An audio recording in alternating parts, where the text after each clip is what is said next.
everyone. Welcome. I'm very pleased to introduce to you Professor Richard Slaughter, who will be chatting about his new book, Deleting Dystopia, Re-asserting Human Priorities in the Age of Surveillance Capitalism. Welcome, Richard. Thank you, Luke. So let's get going, Richard. Why did you call the book Deleting Dystopia? Well, I think it's useful to begin with a key idea that goes through the whole book. This idea is that technology, any technology, is inherently ambiguous. What really matters is how technologies are used. So an underlying theme in the book is that IT, in its current advanced form, or should I say forms, plural, has been rushed, in my view, into premature use, driven by search for corporate profit, long before the costs and drawbacks were understood in any way. And what this really means, and I think this is becoming clear to more and more people, is that we're moving into a world that's dominated by high tech in the hands of the rich and powerful.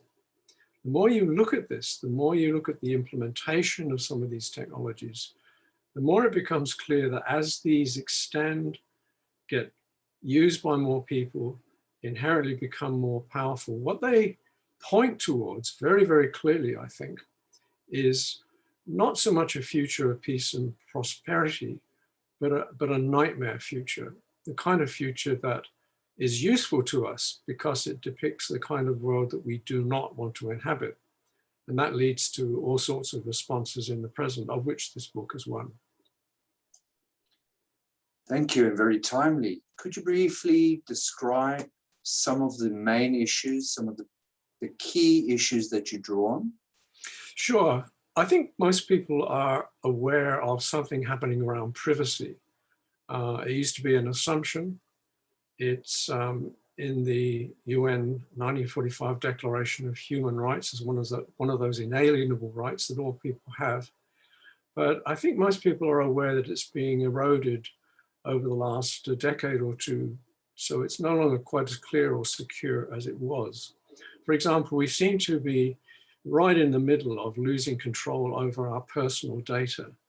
There are many places on the internet where visiting that area, that site, using that app means that you're giving away information about yourself that really belongs to you, but no one's asking. It's just disappearing into this huge corporate repository.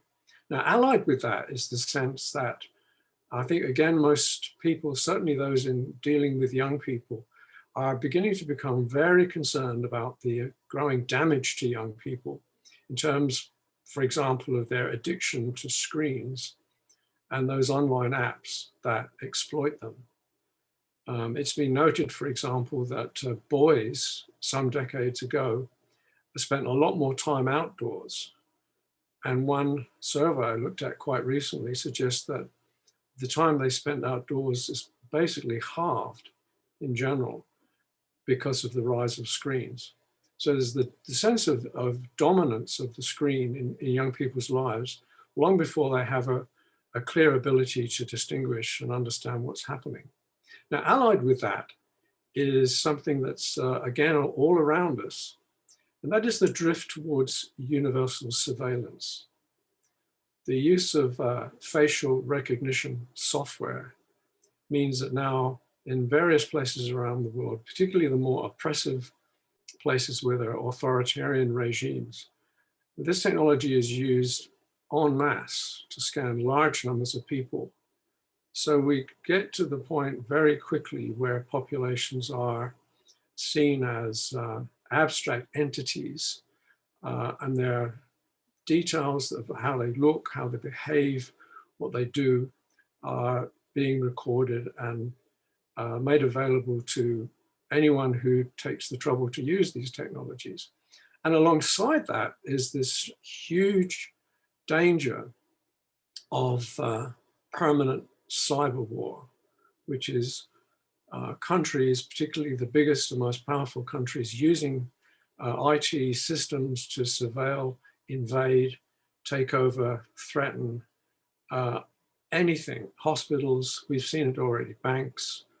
So there's a sense in which the structure, the very infrastructure of civil societies has become increasingly at risk from use of the web and the tools of surveillance and tracking and invasion in such a way that there is effectively a permanent cyber war going on around us.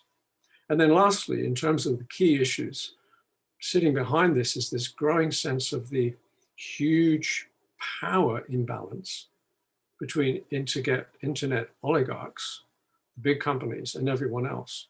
And that includes governments and civil society.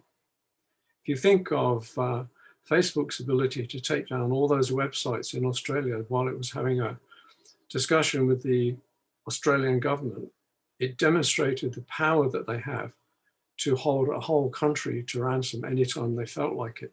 I don't know anyone that thinks this is a good thing. So after outlining these issues with evidence in the book, what does the book do to try and resolve some of these issues? What does it suggest? I tend to follow the suggestion of one of the great heroines of our time, Shoshana Zuboff. I call her humorously Saint Zuboff because she opened up this territory and showed us with great clarity what was happening from day one. And what she does in her big book, The Age of Surveillance Capitalism, is really help us find our bearings, to see where we are and understand how it was that we got here in the first place. For example, one of the things she makes so very clear is in the very early days, when Google was still struggling, a startup, not particularly profitable, the search function became changed in such a way that it invaded unprotected human space, wholesale, the private lives of individual people, tracking them on the internet and so forth, long before anyone knew what was happening. This was deliberately done in huge secrecy, only known to the insiders, only known to the techie people. And then when the investors joined them and started looking for real profits, the whole thing was supercharged and became the beginnings of what we have with us now. So finding our bearings means understanding what happened, how we got here. But Zuboff takes a step beyond that. She also gives us a language to name our predicament. And this is a point that I think doesn't always get across, which is that if you haven't got the language for something, you really don't have much ability to frame it, to deal with it, to understand it. So one of Zuboff's great gifts has been to help us develop that language, to understand and name the things that have happened. For example, she talks about the two texts, the forward text and the other text facing back. The forward text is what we see when we go online, but behind that is a hidden text, and that's the whole set of complex extractive arrangements that mean every time you go online, that recording starts and that assimilation of private data happens. So it really helps to have our understanding of how that surveillance economy works.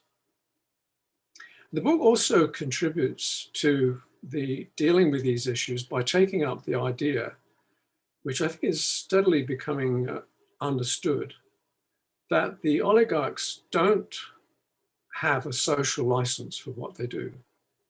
They never did. They never applied. Nobody asked. When Google attempted to set up an ability to scan the world's books, they didn't ask anybody. When they developed Street View and Google Maps, they didn't ask anybody. They just went ahead and used it. And by virtue of embedded practice, that became accepted by a lot of people. but it was never something that anyone consciously said, yes, let's do this, you're fine to go ahead. So one of the things we can do, quite quickly in fact, is to make sure that we quite literally withdraw the assumption that there is a social license to do these things. As we start doing that, there's a second thing that we can be doing, and that is to start working on creating the civil society alternatives so that the functions that were taken up and developed by the oligarchs can be carried out by and for society. And the critical thing here, and this runs through the whole book, is that that involves having different values. So the question of how you use technology really has a great deal to do with the culture, the ideology, the thinking, the psychology, and the values that are operating behind them. So what we've got is a get-rich-quick, throwaway, don't care about the consequences sense of ideology and purpose, whereas what we need is a system developed for civil purposes that acknowledges human rights, that's safe, transparent, that respects people, and encourages tolerance. So if we could do these two things together, withdrawing the license and creating the civil society alternatives for necessary functions such as communication and so forth, we'd be able to really change the way things are going. Now, deleting dystopia sets this all out really well, and obviously draws on lots of perspectives, because the intention is to do something positive. So what do you think should happen next? Well, my wish list actually begins with something outside IT. What I would love to see is a National Foresight Commission, a permanent commission set up alongside government at the highest level, employing highly skilled, capable people with the background in the area to help insert into government processes a sense of how the view of the near-term future is looking at any particular time. Changes all the time, and we're not talking about predicting, we're talking about understanding and responding to change.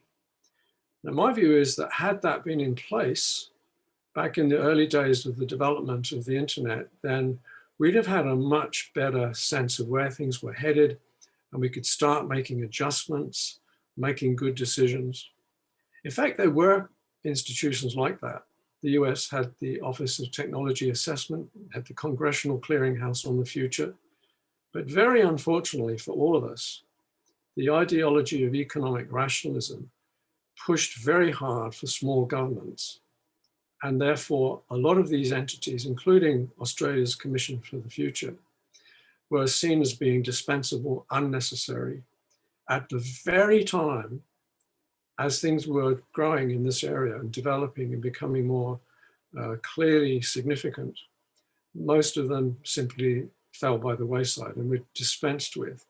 A couple of exceptions, one is Finland, another is Singapore. Both of those countries have in common the fact that they know that they're situated in unstable contexts where a lot of things can happen, and they have put a great deal of time and effort very productively into this area.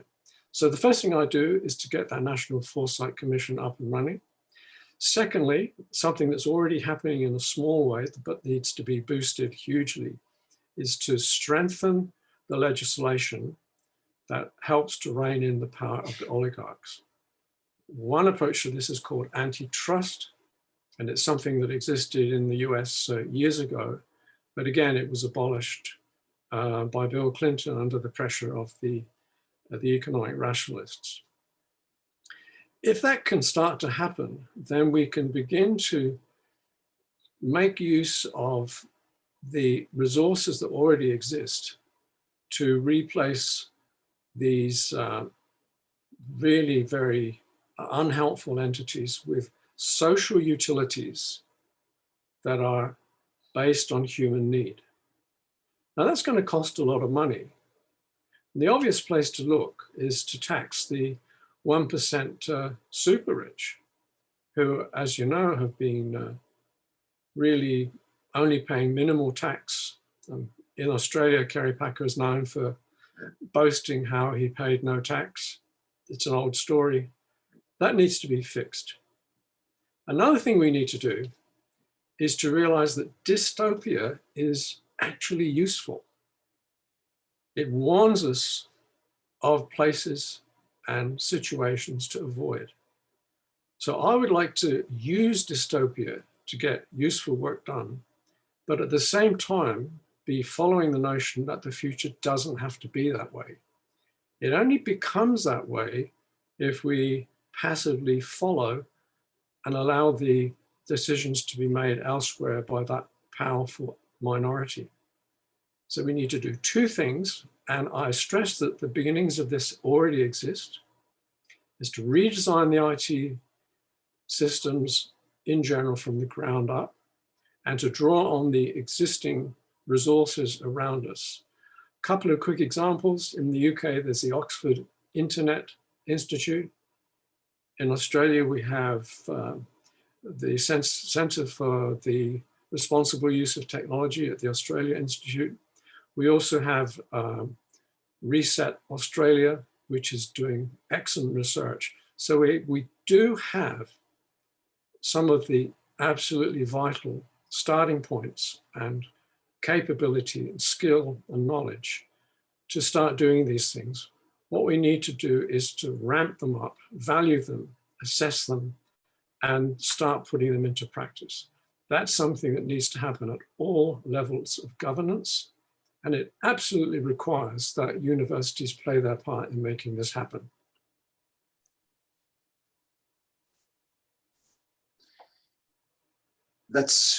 It's been an absolute privilege collaborating with you, Richard, on this important work.